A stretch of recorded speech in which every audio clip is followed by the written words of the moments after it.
तर मित्रांनो, काही मित्रांच्या मला कमेंट होत्या की गळाला किती फण्या ठेवायच्या. तर मित्रांनो बघू शकता, आता तुम्ही वर नीट बघितलं तर 1 2 3 4 5 6 7 8 9 10 11 आणि ह्याला 12 म्हणजे 13 फण्या निघल्या त्या. हा लागणीचाच गड आहे आपल्या.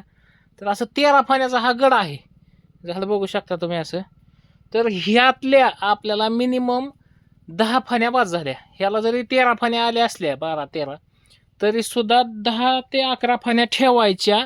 बारक्या फण्या जास्त ठेवायच्या नसतात. तर त्याचा फायदा काय होतो माहिती आहे का? गड फुगायला, वादी बनायला आपल्याला फायदा होतो ह्याचा. म्हणजे अशी जास्त कमी फण्या ठेवल्यानंतर मिनिमम 10 ते 9 ते 10, जसं झाडाची असं ह्याला कसं 12 पडल्या त्याला 10 ठेवल्यात चालतंय. आणि एखाद्याला 8-7 पडल्या तर खालची जी एक फणी ती मारायची असते. फक्त हा विषय तुमच्या लक्षात राहू द्या. म्हणजे बारक्या केळाच्या वरची एक फणी मारायची आणि गड सेट करायचा, विषय संपला.